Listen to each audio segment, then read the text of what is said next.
The rain fell hard on the cobblestones outside Blackthorn Manor. Inside the great hall, servants whispered behind their hands. They watched their master with careful eyes. Lord Thorne stood at the window.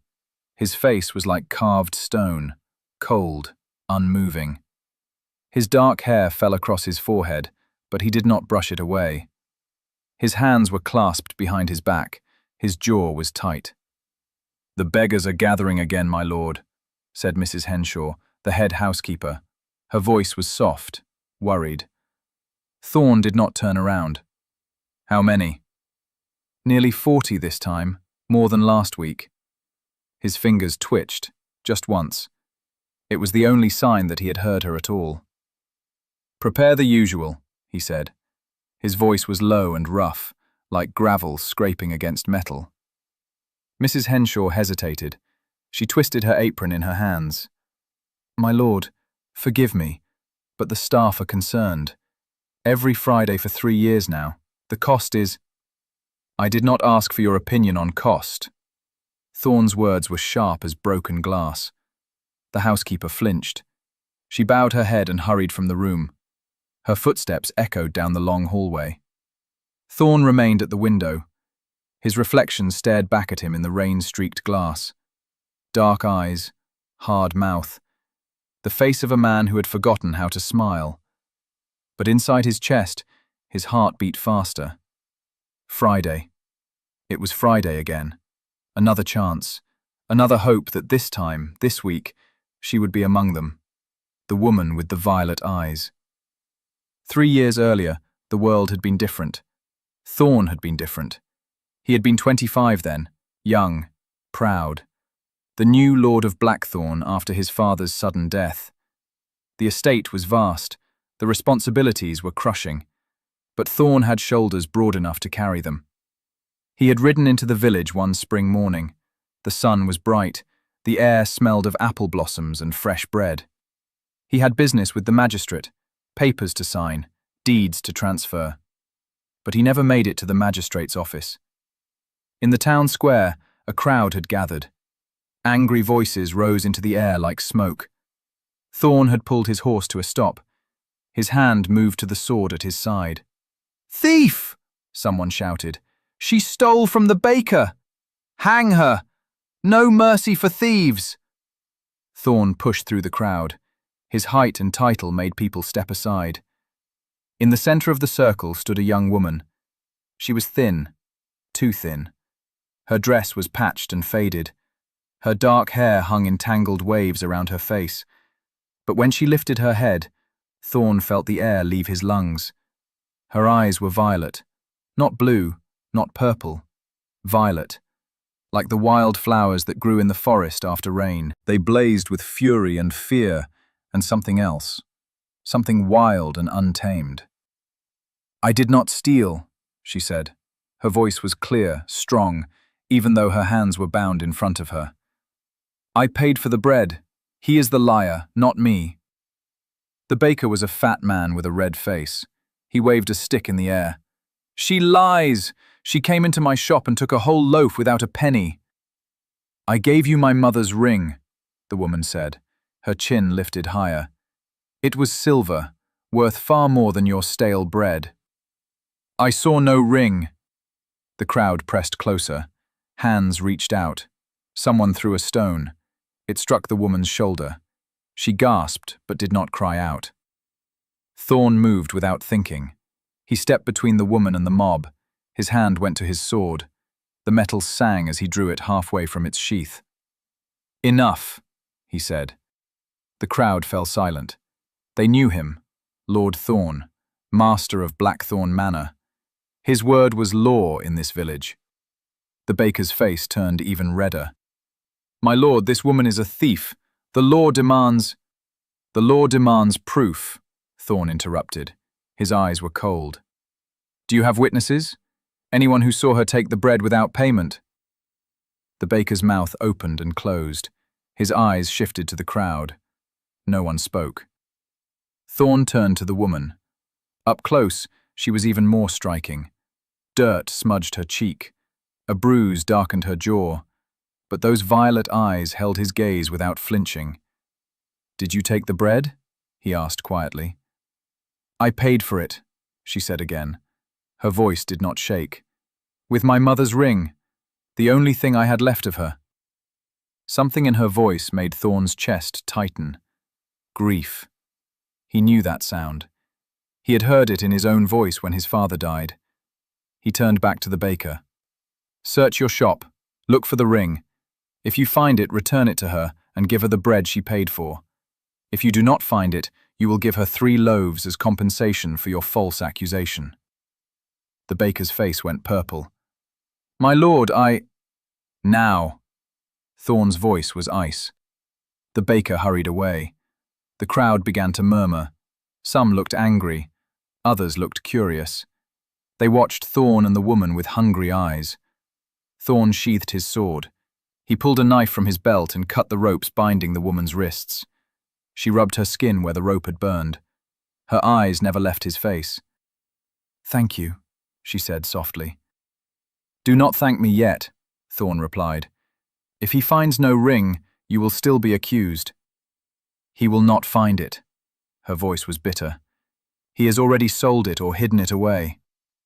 "You sound certain." "I am." She looked away, toward the baker's shop. "Men like him do not see people like me as human.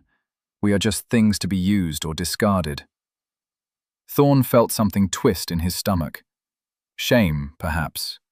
Or anger. He was not sure which. The baker returned. His hands were empty. His face was smug. "No ring, my lord. She lied. She is a thief." Thorn watched the woman's face.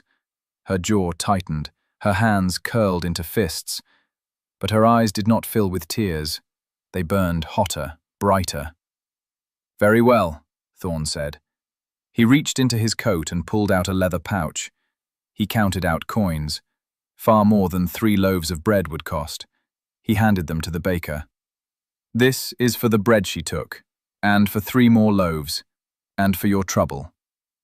The baker's eyes went wide. He grabbed the coins quickly, as if afraid Thorn would change his mind. Thorn turned to the woman. "Come with me." She stepped back.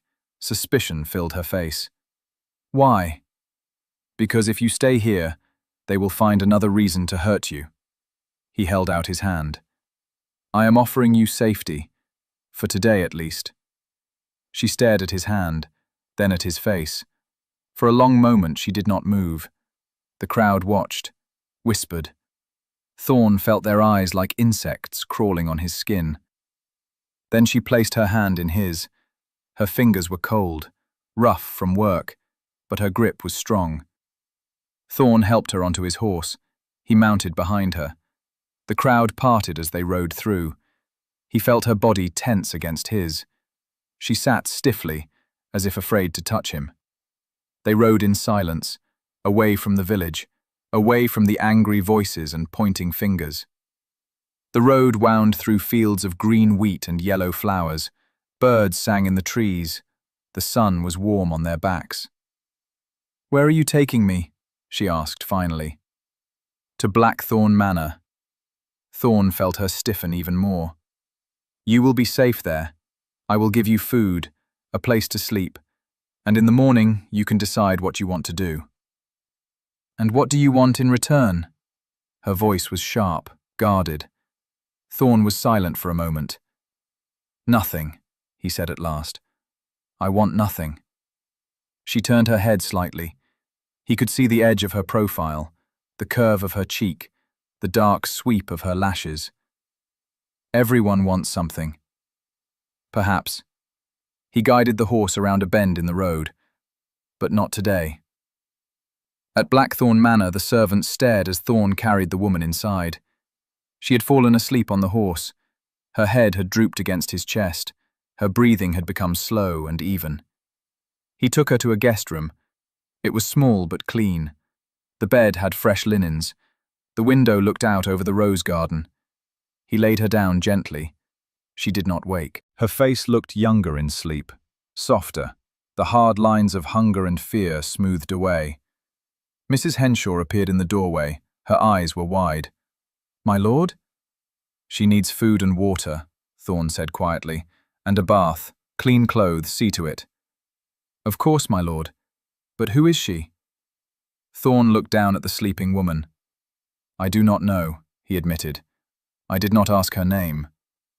But he knew her eyes, violet, like nothing he had ever seen before. The woman slept for 2 days. Thorn checked on her often, too often. He told himself it was concern for a guest, nothing more. But his heart knew the truth. When she finally woke, it was evening. The room was filled with golden light from the setting sun. She sat up slowly, blinking. Her hair had been washed and brushed. It fell in soft waves over her shoulders. She wore a simple white nightgown that Mrs. Henshaw had left for her. Thorn was sitting in a chair by the window, reading, or pretending to read. He had been watching her sleep. She saw him and gasped. Her hand went to her throat. You. Me. Thorn closed his book. How do you feel? She looked around the room, at the clean walls, the soft bed, the vase of roses on the table. Where am I? Blackthorn Manor. You have been asleep for 2 days. Her eyes widened. 2 days? You were exhausted. When was the last time you ate a full meal? She did not answer. Her gaze dropped to her hands. They twisted in the blanket. Thorn stood. He moved to the door. I will have food sent up. You must be hungry. Wait. Her voice stopped him. He turned back. She was looking at him with those impossible violet eyes. Why did you help me? It was the same question she had asked before, and Thorn still did not have a good answer. Because it was the right thing to do, he said finally. Men like you do not help people like me without reason. She pushed the blanket aside and stood. Her legs wobbled slightly. She gripped the bedpost for balance. What do you want? My body? My service? Tell me now so I know what price I must pay. Anger flashed through Thorn, hot and sharp. I am not that kind of man. All men are that kind of man. Her voice was flat, dead, as if she had learned this lesson too many times. Thorn crossed the room in 3 long strides. He stopped in front of her, close enough to see the flecks of silver in her violet eyes, close enough to smell the lavender soap Mrs. Henshaw had used in her bath. I am not all men, he said. His voice was low, controlled. You are a guest in my home. You will be treated with respect, and when you are ready, you will leave. That is all. She searched his face, looking for the lie, the hidden motive. But Thorn's gaze did not waver. Finally, she nodded, just once. Thank you, she whispered. You thanked me before. Thorn stepped back, putting distance between them. And I told you not to thank me yet. Then, what should I call you? Thorn, Lord Thorn. He paused. And you are? She hesitated. For a moment, he thought she would not answer. Then she lifted her chin. Seraphina. Seraphina. He said it slowly, tasting each syllable. It was a beautiful name. It suited her. Welcome to Blackthorn Manor, Seraphina.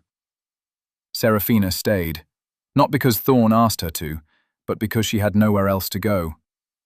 She told him her story in pieces, late at night, over quiet dinners in the small parlour. Her voice was soft but steady. Her mother had died when she was 16. Her father had died 2 years later. She had been left with nothing but debts and a silver ring. She had tried to find work, but women alone were not trusted. They were seen as threats or temptations. Doors closed in her face, windows shuttered when she walked by. She had survived by moving from town to town, sleeping in barns, eating what she could find or earn. The ring had been her last treasure, her last connection to her mother, and the baker had taken it. Thorn listened to every word. His hands curled into fists on the arms of his chair. His jaw ached from clenching. I will get it back, he said when she finished. The ring. I will find it. Serafina shook her head. It is gone. Sold by now, I am sure. Then I will find one like it. It will not be the same. She looked down at her hands. But thank you for the thought. They sat in silence. The fire crackled in the hearth. Outside, rain pattered against the windows. It was peaceful. Safe. Thorn had not felt peace in a long time. Not since his father died. Not since the weight of the estate had fallen on his shoulders.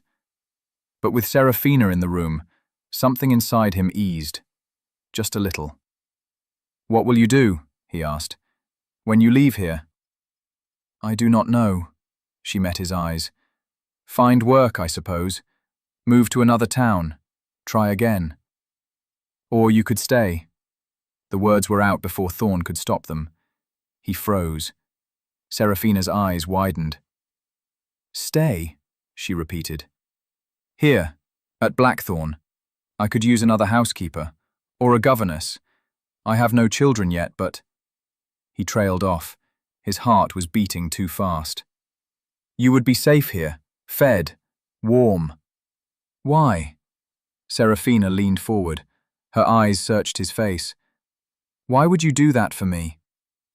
"Because I cannot stop thinking about you. Because your eyes haunt my dreams. Because when you smile, the whole world seems brighter." But Thorn did not say any of that. Instead, he said, "Because you deserve better than what the world has given you." Serafina's breath caught. For the first time since he had met her, tears filled her eyes. They did not fall, but they shimmered in the firelight like stars. "Yes," she whispered, "I will stay." The weeks that followed were the happiest of Thorn's life. He did not realize it at the time. Happiness was not something he thought about. It was simply there, like air, like sunlight. Serafina became part of Blackthorn Manor. She helped Mrs. Henshaw in the kitchens. She mended linens. She walked in the gardens every morning, her face turned up to the sun. And Thorn watched her, always. He found excuses to be wherever she was. If she was in the library, he needed a book. If she was in the garden, he needed to inspect the roses. If she was in the kitchen, he was suddenly very interested in the evening menu. The servants noticed. They whispered and smiled behind their hands. Mrs. Henshaw gave Thorn knowing looks. He ignored them all. But he could not ignore Serafina. She was everywhere. In his thoughts, in his dreams. When he closed his eyes, he saw Violet. When he opened them, he searched for her face. One evening, he found her in the music room. She was standing at the pianoforte, running her fingers over the keys. She did not play, just touched them lightly, as if afraid they would break. "Do you play?" Thorn asked from the doorway. Serafina jumped. Her hand flew to her chest. "You startled me." "I apologize." He stepped into the room. "Do you play?" he asked again. "My mother taught me, a little, when I was young." She looked down at the keys. "I have not touched a pianoforte in years." "Play something for me." "I will make mistakes." "I do not care." She glanced at him, then sat down on the bench. Her fingers hovered over the keys. Then, slowly, she began to play. The melody was simple, a lullaby perhaps, or a folk song, but it was beautiful, haunting. It filled the room like smoke, like memory. Thorn stood frozen. His chest ached. He did not know why. When she finished, the last note hung in the air. Serafina's hands remained on the keys. Her head was bowed. "That was beautiful," Thorn said quietly. "My mother used to sing it to me." Serafina's voice was thick. Every night before bed, even when she was sick, even when she could barely breathe. Thorn crossed the room. He sat beside her on the bench. The space was small. Their shoulders touched. He felt the warmth of her through the fabric of her dress. "She sounds like she loved you very much," he said. She did. A tear slid down Serafina's cheek. "And I miss her. Every day." Without thinking, Thorn reached up. He brushed the tear away with his thumb. Serafina's breath hitched. She turned her head. Their faces were so close. He could see every detail. The curve of her lips, the faint freckles across her nose, the way her pupils widened as she looked at him. "Thorn," she whispered.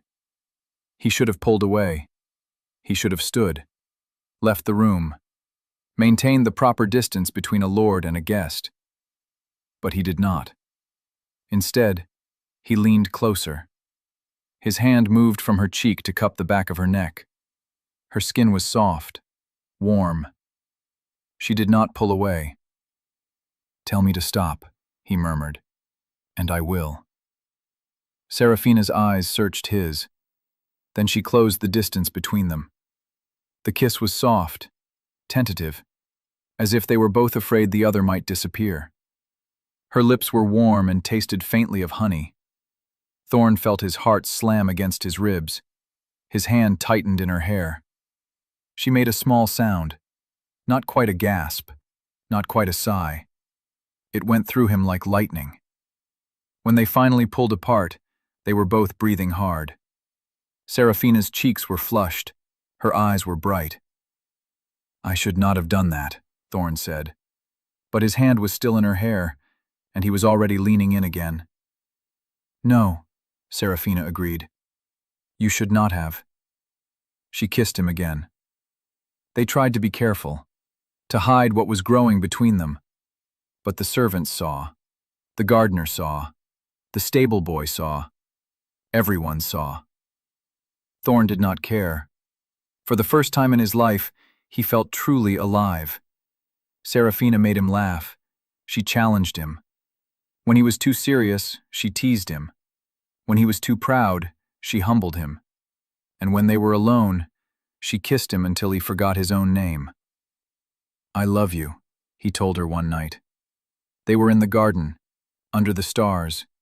Her head was on his shoulder. His arms were around her waist. She went still. "You should not say that." "Why not? It is true." "Because you are a lord, and I am—" She trailed off. "You are the woman I love." Thorn turned her to face him. "I do not care about titles or money or what anyone thinks. I love you, Serafina, and I want to marry you." Her eyes filled with tears. "You cannot." "I can. I will." He took her hands in his. "Say yes. Please." "Thorn." She pulled her hands away. "It is not that simple." "Why not?" "Because I am not who you think I am." Her voice broke. "I have done things, terrible things, to survive. If you knew—" "I do not care." Thorn stepped closer. "Whatever you have done, whatever you think you are, it does not change how I feel." "It should." She backed away from him. "I am not worthy of you." "Let me decide that." "No." She turned and ran, into the house, up the stairs, away from him. Thorn did not follow. He stood in the garden, his hands hanging useless at his sides. Above him, the stars looked cold and distant. But he did not know that something was watching from the shadows, someone who had seen the kiss, who had heard the confession of love, someone who did not want Thorn to be happy. The next morning, Serafina was gone. Her room was empty, the bed was made, her few belongings were missing. Thorn searched the manor, the grounds, the village, but there was no sign of her. Mrs. Henshaw found a note on the kitchen table. It was written in shaky handwriting. "Thank you for your kindness. I am not who you think I am. I cannot stay. Forgive me. S." Thorn read the note 3 times. Then he crumpled it in his fist. His throat was tight. His eyes burned. "Find her," he told his steward. "Send men to every town within 100 miles. Offer a reward. I do not care what it costs." "Yes, my lord." The steward bowed and hurried away. But weeks passed, then months. No one had seen a woman with violet eyes. No one had heard of anyone named Serafina. It was as if she had vanished into the air. Thorn became a different man. The laughter died. The light in his eyes went out. He threw himself into work, into managing the estate, into anything that would keep him from thinking about her. But at night, he dreamed. Of violet eyes, of soft lips, of a voice whispering his name. And every Friday, he thought of her, of how she had suffered, of how she had gone hungry and cold and afraid. He could not save her, but he could save others like her. So he began feeding the beggars, every Friday. He set up tables outside the manor gates. He served bread and soup and stew. He looked into every face, searching, hoping, that one day she would return. 3 years passed. The Fridays came and went. Thorn fed hundreds of people, thousands, but none of them had violet eyes. The servants worried about him. He was only 28, but he looked older, harder. His face was always set in grim lines. He never smiled, never laughed. "My lord, you cannot go on like this," Mrs. Henshaw said one evening. "You are wasting away." "I am fine," Thorn replied, but his voice was hollow. "You are not. You are searching for a ghost." "She is not dead." Thorn's voice was sharp. "I would know. I would feel it." Mrs. Henshaw sighed. "Even if she is alive, my lord, she may not want to be found." Thorn said nothing, because he knew it was true. Serafina had left. She had chosen to go, and no amount of searching would change that. But he could not stop. He could not let go. So every Friday he stood at the gates, and he watched, and he hoped. On this particular Friday, the rain was especially cold. The beggars huddled under tarps and torn blankets. Steam rose from the pots of soup. The air smelled of onions and wet wool. Thorn moved through the crowd. He ladled soup into bowls. He handed out bread. His face was expressionless, but his eyes were always moving, always searching. A small child tugged on his sleeve. "Thank you, sir," she said. Her voice was high and sweet. Thorn looked down at her. She had tangled blonde hair and big blue eyes. Her dress was too thin for the weather. She shivered. "Where is your mother?" he asked. The child pointed to a woman sitting against the wall. She was young, maybe 20. Her face was gaunt. Her eyes were dull with exhaustion. Thorn walked over to her. He crouched down so he was eye level. "You need a coat," he said. "For your daughter." The woman blinked at him. I have no money, my lord." "I am not asking for money." Thorn stood. He motioned to one of the servants. "Bring coats, for the woman and her child, and extra blankets." The servant hurried away. The woman stared at Thorn with wide eyes. "Why?" she whispered. "Because you need them." Thorn turned to go. "My lord," the woman's voice stopped him. "There is a rumor, among the beggars. They say you are searching for someone." Thorn went very still. "What else do they say?" "They say you once loved a woman with strange eyes, and that she disappeared, and you have been looking for her ever since." "It is not a rumor," Thorn said quietly. "It is the truth." The woman hesitated. Then she reached into her pocket. She pulled out something small and wrapped in cloth. She held it out to Thorn. "I found this, in the next town over. A woman was selling it. She looked unwell. Sick, maybe. But her eyes—" The woman paused. "They were unusual. Purple, almost." Thorn's heart stopped. He took the cloth and unwrapped it with shaking hands. Inside was a silver ring, delicate, with a small violet stone set in the center. "Where?" Thorn's voice was barely a whisper. "Where did you see her?" "Ashford. The town of Ashford. 3 days ago. She was at the market." Thorn did not wait. He did not thank the woman, though he would later send her money and a cottage on his land. He did not change his clothes or take a carriage. He ran to the stables. He saddled his horse himself. His hands fumbled with the straps. His breath came in short gasps. Then he rode, faster than he had ever ridden before. Through the rain, through the mud, the wind tore at his coat, his hair was plastered to his forehead, but he did not slow down. Ashford was 15 miles away. He made it in less than an hour. The market was closing when he arrived. Vendors were packing up their goods. The streets were nearly empty. Thorne dismounted and walked through the square. His eyes scanned every face. His heart pounded so hard he thought it might burst. And then he saw her. She was sitting on the steps of a church. Her head was bowed. Her hair hung in lank strands around her face. She wore a dress that was more patches than fabric. Her hands were folded in her lap.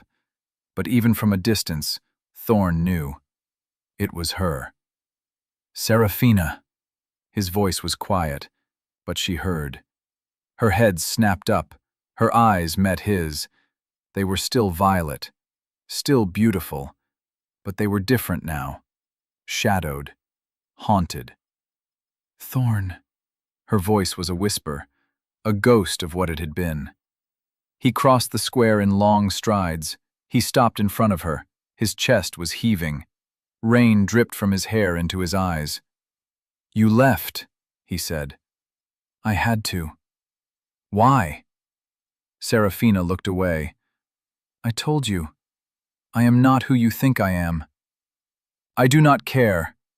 Thorne dropped to his knees in front of her, right there in the mud, in the rain. "I have been searching for you for 3 years. 3 years, Serafina. Do you know what that has been like? Do you know what it has done to me?" "You should have let me go." Her voice was thick with tears. "You should have forgotten me." "I cannot forget you." Thorne reached up and cupped her face in his hands. She flinched but did not pull away. "I love you. I have always loved you, and I will never stop." "You do not understand." Tears spilled down her cheeks. "I am dying, Thorne." The world tilted. Thorne's hands tightened on her face. "What?" "I am sick, have been for months. The physicians say there is nothing they can do." "No!" The word was ripped from his throat. "No! I will find the best doctors. I will pay anything. I will—" "It is too late." Serafina placed her hands over his. "I am sorry. I should have stayed. I should have told you the truth. But I was afraid. Afraid that you would look at me differently. Afraid that you would pity me." "I could never pity you." Thorne's voice broke. "You are the strongest person I have ever known." "I am not strong. I am a coward. I ran away from the only person who ever truly loved me." "Then come back." Thorne pulled her forward. Their foreheads touched. Rain ran between them. "Come back to Blackthorn. Let me take care of you. Let me love you, for whatever time we have left." "Thorne, please." He had never begged in his life, but he begged now. "Please, Serafina." She closed her eyes. More tears fell. Then, finally, she nodded. "Yes," she whispered. "Yes." Thorne carried her to his horse. She weighed almost nothing. Her body was frail, fragile, like a bird with broken wings. He held her close as they rode back to Blackthorn. She rested her head against his chest. Her breathing was shallow, uneven. "I looked for you," she said softly. "Every Friday. I heard what you were doing, feeding the beggars. I wanted to come, to see you, but I was too afraid." "Afraid of what?" "That you would not want me anymore. That you would see how broken I had become and turn away." "I would never turn away from you." Thorne kissed the top of her head. "Never." They reached Blackthorn as the sun was setting. The sky was streaked with orange and gold. The manor looked like something from a dream. Warm, safe, home. Mrs. Henshaw gasped when she saw Serafina. "My lord, is that—" Prepare the best room, Thorn ordered. Send for the physician, and bring hot water and clean clothes. At once, my lord.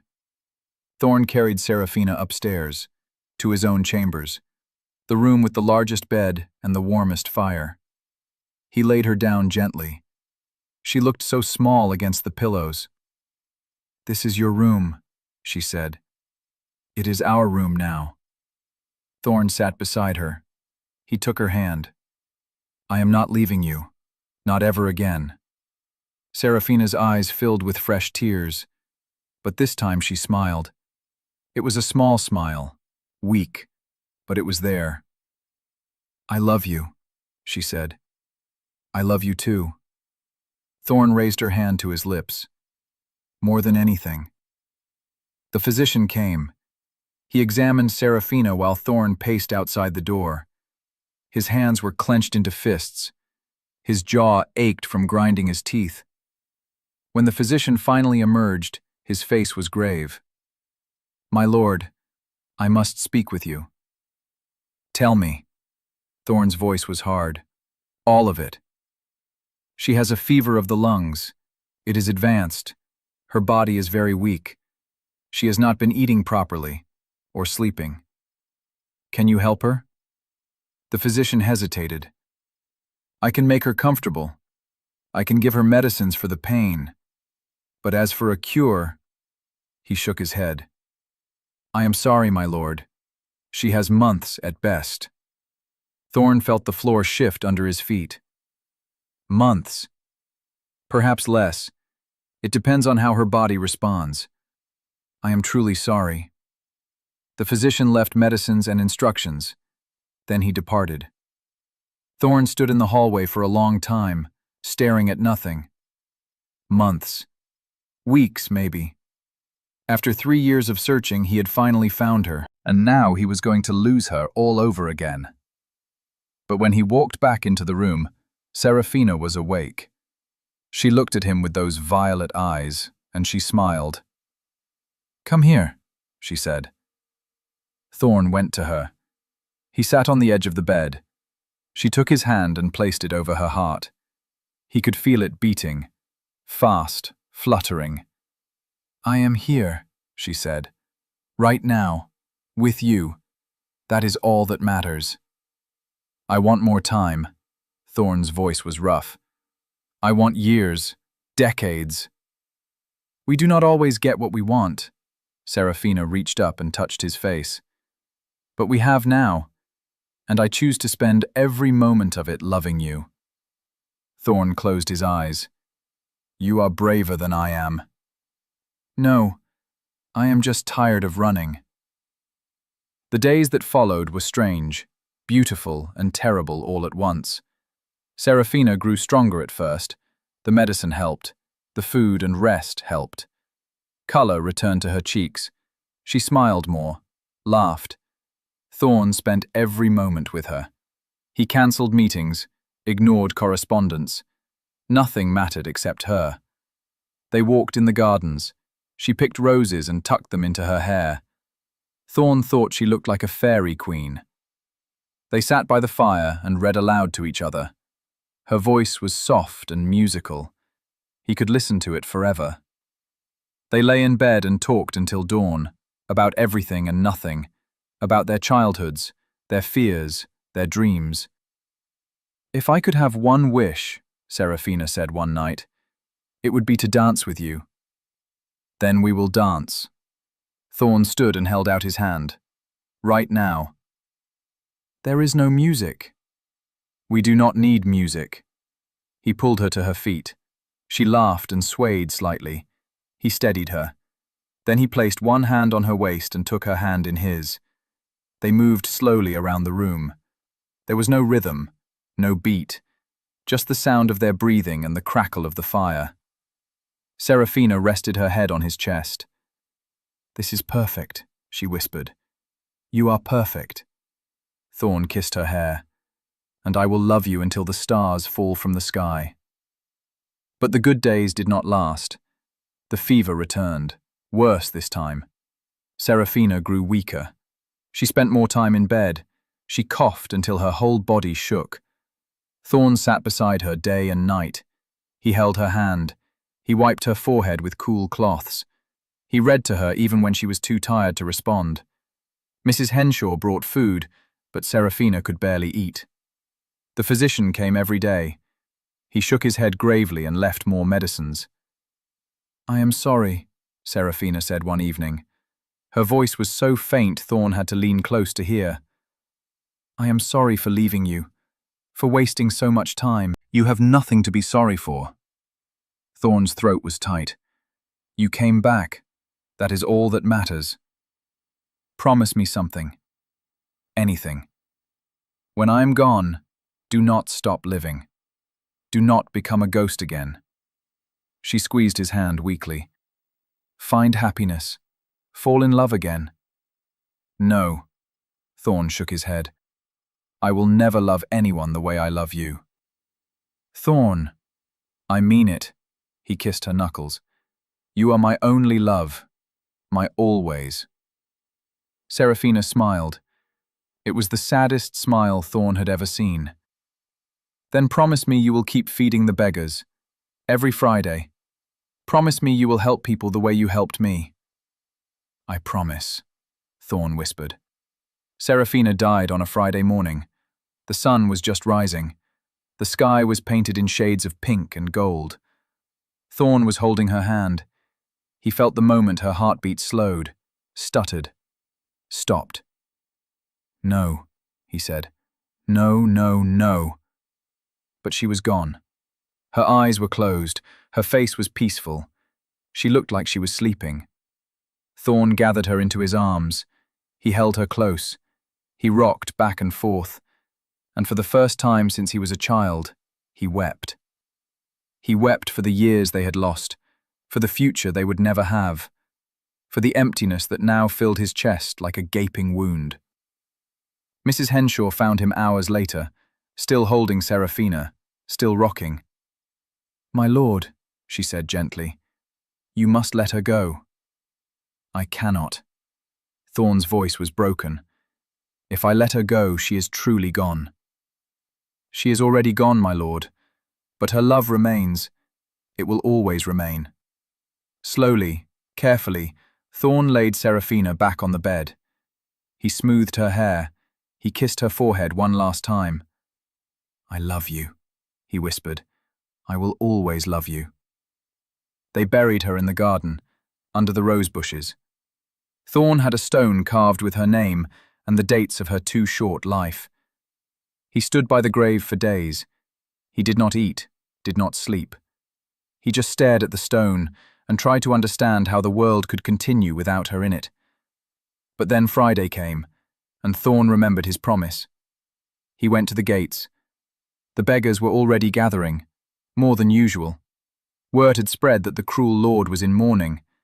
Some expected him to cancel the feedings. Others came to pay respects.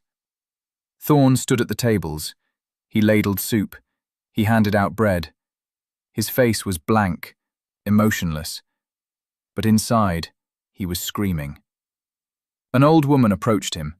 She had kind eyes and gnarled hands. "You loved her very much," she said. "Yes." Thorn's voice was flat. "And she loved you too. I can tell." The woman patted his hand. "Love like that does not die. It lives on. In every kindness.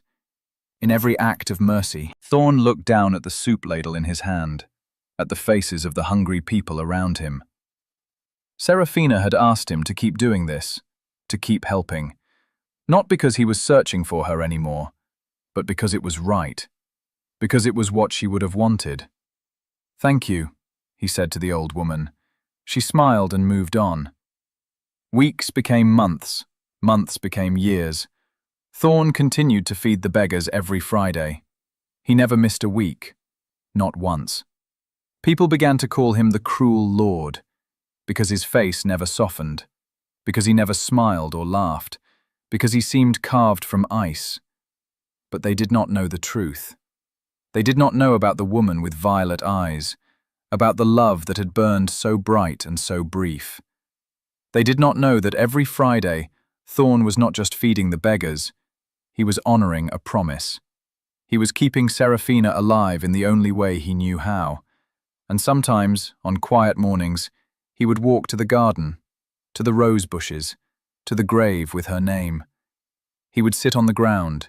He would talk to her, about his day, about the estate, about the people he had helped.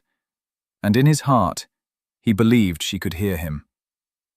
5 years after Serafina died, something unexpected happened. It was a Friday. The beggars were lined up as usual. Thorn was serving soup. His movements were automatic now. He did not need to think.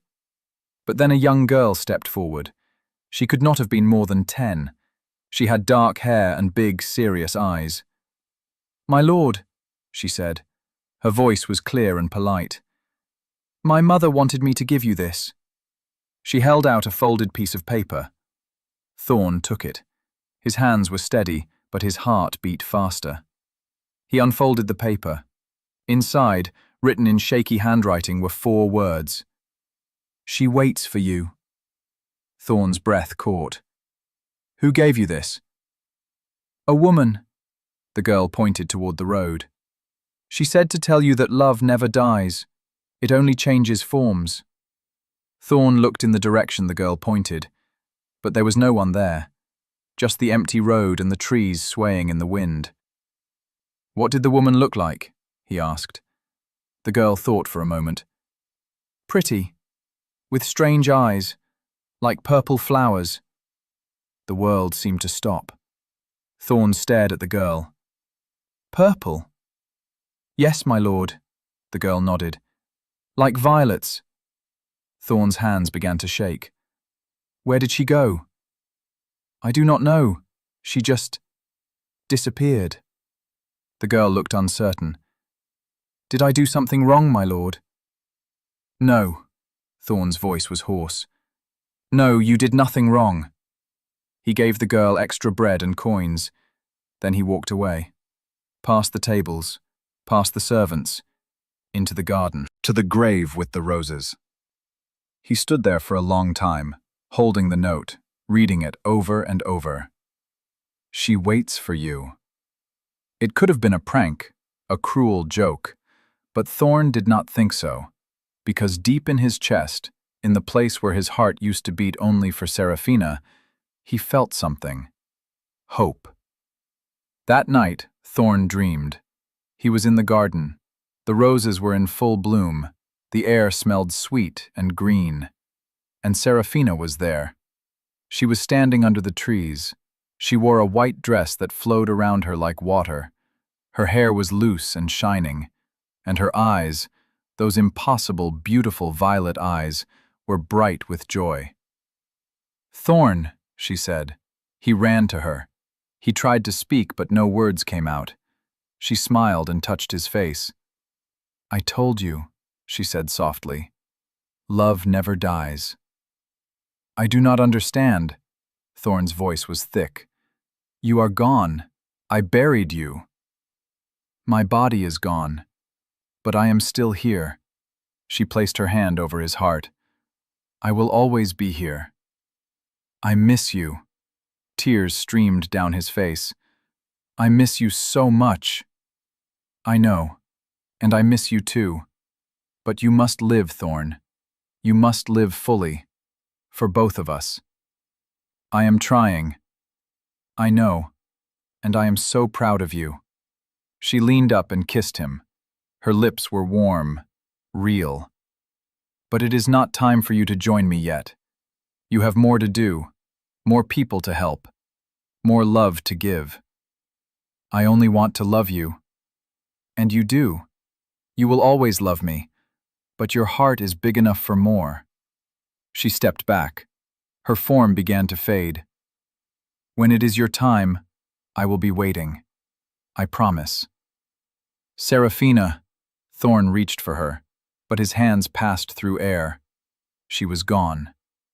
Thorn woke with tears on his face, but for the first time in years, his chest did not feel empty. Because he understood now. Serafina was not truly gone. She lived in every act of kindness, in every bowl of soup he served, in every person he helped. And one day, when his own time came, they would be together again. But until then, he would live. He would honor her memory. He would keep his promise. Every Friday, Lord Thorne fed the beggars, and though his face remained hard and his expression cold, those who looked closely could see a change, a softness in his eyes, a quiet peace. Because he was no longer searching for her. He had found her, in his heart, where she had always been, and where she would always remain. Years passed. Thorne grew older. His hair turned gray. Lines etched themselves around his eyes and mouth. But every Friday, without fail, he was at the gates, serving soup, handing out bread, looking into faces and seeing not beggars but people, souls, each one precious. The villagers no longer called him the cruel Lord. Now they called him the blessed Lord, the generous Lord, the Lord who never forgets. And on quiet nights, when Thorne walked alone in the garden, he would stop by the grave with the roses. He would sit on the ground, as he had done for decades, and he would whisper, "I kept my promise." The wind would rustle the leaves, the roses would sway, and Thorne would feel, just for a moment, a warmth in his chest, as if somewhere, in a place beyond sight, Seraphina was smiling. On Thorne's final Friday, for every man's Fridays must eventually end, he stood at the gates one last time. He was 73. His hands shook as he ladled the soup. His back ached. But his eyes were still sharp. A child came forward, a little boy with curly hair and bright eyes. "Thank you, sir," he said. Thorne smiled. It was a real smile, the first one in 50 years. "You are welcome." As the sun set, Thorne walked back to the manor. His steps were slow, tired. He climbed the stairs to his room, the same room where Seraphina had died in his arms. He lay down on the bed, the same bed where they had laughed and talked and loved. And as he closed his eyes, he felt it, a hand slipping into his, warm, familiar. "Seraphina," he whispered. "I am here." Her voice was clear as bells. "I have been waiting.